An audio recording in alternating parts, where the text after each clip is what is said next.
Hi again, and welcome to another episode of Expat Interview. And again, I am your host, David Wally. Well, it's that time of the month, guys. Time to give you my total cost of living for the month of July in Hanoi. Now, I've got some bad news and I've got some good news. Which do you want first? I didn't hear you. Okay, the bad news. All right. Well, this month I blew my budget all out of the world. Believe it or not, I spent a total of booyah. Boy, horrible, horrible, horrible. But the good news is a lot of that was on tourism and transportation, setting myself up to come here to Koh Samui, Thailand. That's where I'm sitting now, folks, right at the beach. As you can see, look at that water, calm as could be. I've not seen inland lake sometimes that calm, but boy, isn't it beautiful here. So before I get started into the nuts and bolts of what added up to be that I actually had on my total cost of living for the month of July in Hanoi, which is lower than what it's been anywhere so far. Now, I will tell you a lot of that is because the walkability there, although it was rough walking, everything is in such close proximity. I could walk everywhere that I wanted, and it was easy to find, any kind of food that I wanted locally. Um, and of course, I'm not drinking much alcohol beverages anymore, so that helped cut down. And what else was it? Oh yeah, that's right. I'm only eating one meal a day. It's just been too hot, and I've grown used to eating one meal a day, and I'm all good on that. It's helping me to lose some weight, and so that helps. So you're gonna have to, if this was your budget and you was eating 2 or 3 times a day, you're gonna have to add some money to that. So take that into account. So I stayed in a few different spots. I've gotten to where I'm moving around a little bit more than on the monthly basis. Well, I did anyway. I'm scheduled to be here at this location in Koh Samui for 2 months, but I am going to hop around the island and stay a night or two here and a night or two there. But I'll still maintain my room I have here. It's a nice place, and it's going to work out fine for me. The good thing is the place I'm at has kind of a kitchenette, microwave, refrigerator, and a sink and stuff to wash up with. But that at least allowed me to go get some groceries. So I will have a little bowl of cereal in the morning. Some more so for the grain than anything else. But yeah, so that's going to come in handy. No cooktop or of any type or a hot plate. So no real cooking, but stuff for sandwiches and fruits and stuff to snack on. It's always a big budget saver. So, all right, let's get into the nuts and bolts. On rent, I paid a total of $614.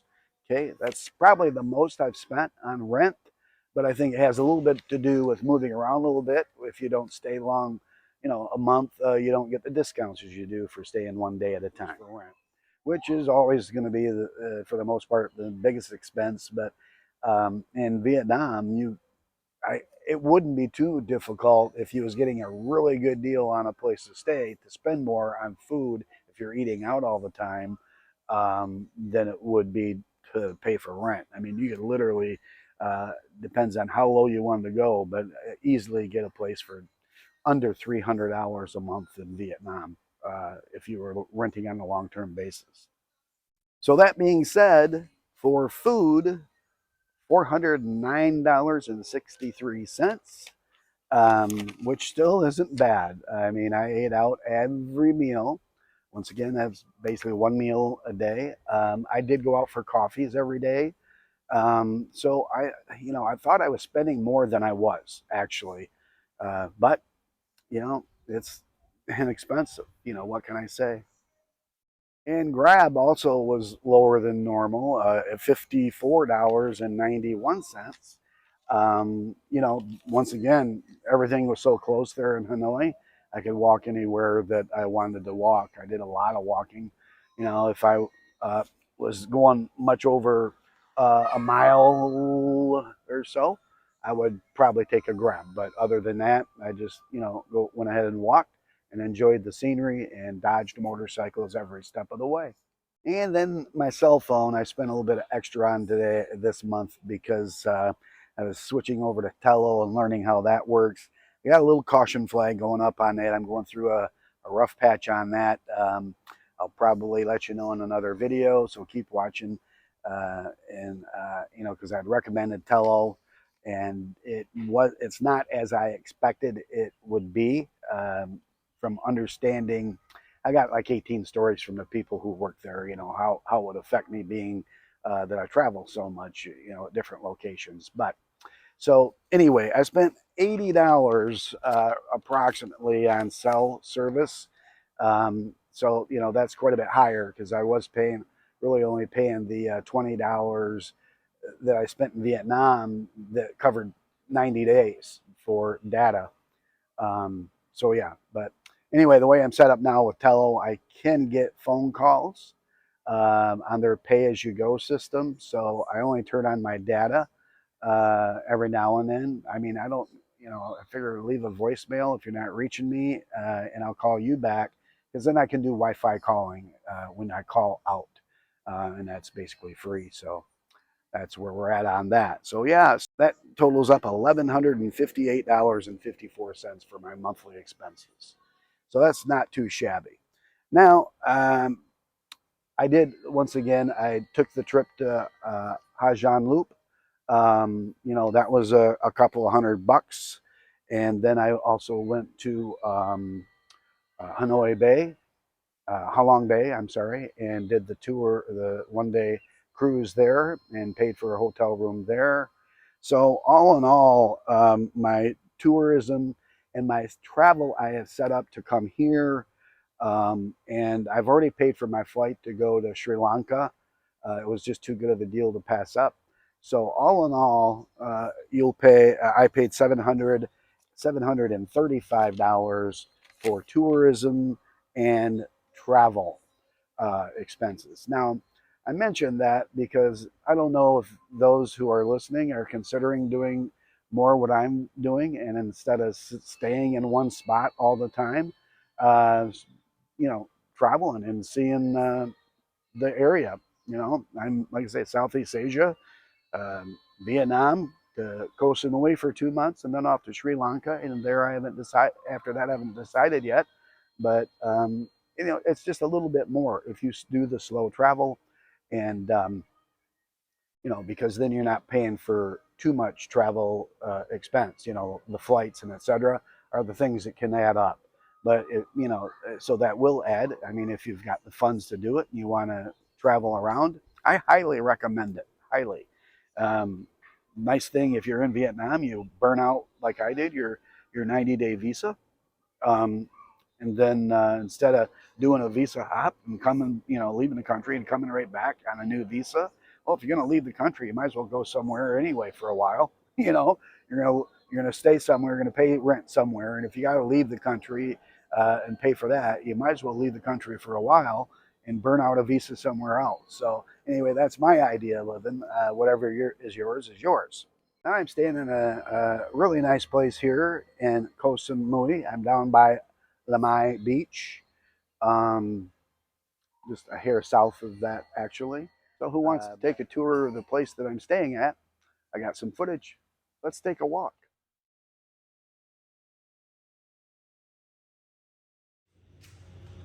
Okay, just arriving to my stay in Koh Samui. I have the sunroom, king size bed, nice armoire. That'll work. I like drawers, but there are none. But that'll work. That'll still work. I can make do with that. It's got a little kitchenette here, microwave, hot pot for heating up water. I can have some tea. I gotta drink tea. Nice little refrigerator here. Boy, that's pretty good size. That's almost chest high to me. I can make sandwiches or, you know, something like that.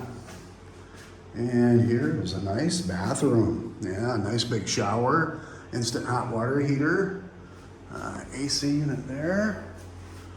The room is pretty comfortable. TV on the wall here, small, but I'll make do with that.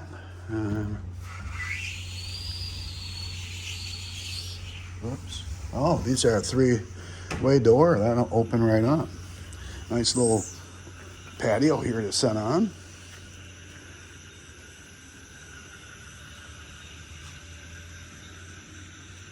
Yeah, it's dark out. There's supposed to be a pool here, which is nice. Wow.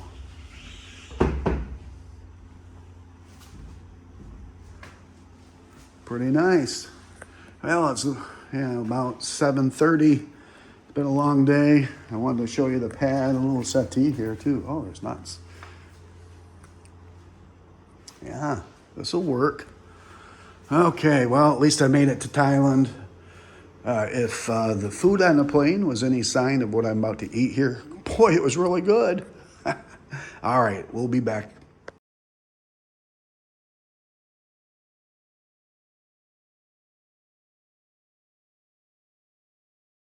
Pretty nice place, isn't it? Yeah, I'll be happy there. But hey, how about me and a friend that I met here already? Went to Shuang Beach area, which is north of here, about a half hour, 40, 35-minute ride or so. That's the hot spot in Koh Samui. That's where all the action is. So I'm going to play a little bit of video there, and I may do some additional narration. I didn't do a lot of talking because it was so noisy there anyway. But wow, what a fun place! Wow, talk about tourists. They are all over the place. They're in Shuang Beach. You know, there's this whole many, English speaking people. I think more so than there are Thai people there. So let's take a look. I'll give you some narration along the way.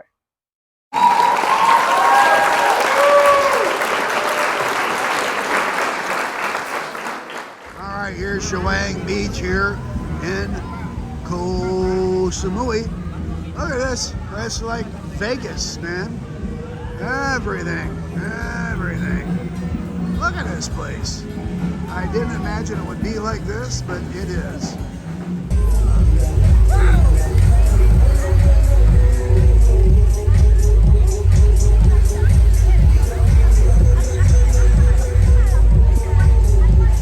Shuang Beach.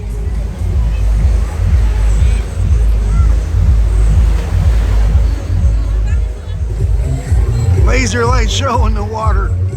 Don't get no better than that.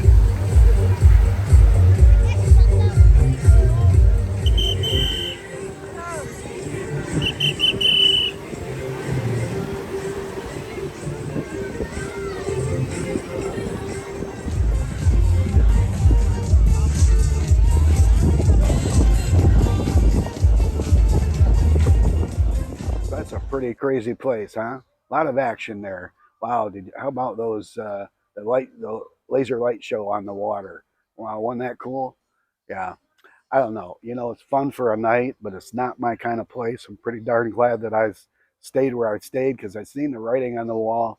You know, I'm just not a nightlife guy anymore. You know, it surprises the heck out of me because I don't know if you can tell, but my day, I was a bit of a partier. I like to have fun, but it just like somebody pulled the cork out of me, and all the nightlife uh, desire kind of just drained out of me. So, what's coming up? Well, like I said, I plan on doing some traveling around Koh Samui here. Lots of beautiful spots. Most for the most part, compared to Shuang Beach, they're all pretty laid back, and they even get more laid back than where I'm at now, which is, as you can see, it's pretty laid back. But yeah, so I'll give you some information on where I'm at and what I'm doing. I've got a really good video coming up. I've been working very hard on. I hope you guys will enjoy it. The name of it is Travel like a rock star on a beach bum budget. So for those of you that are considering, uh, doing more of your retirement the way I am, by bouncing around and checking out different countries, this is kind of like the manual on how to do it and do it cost effectively. So that'll be coming out here probably within the next week. I'm going to say I should be done with it by then. So keep an eye out for that. And as always, guys, it's nice being with you again. All right. Stay tuned for more expat interview.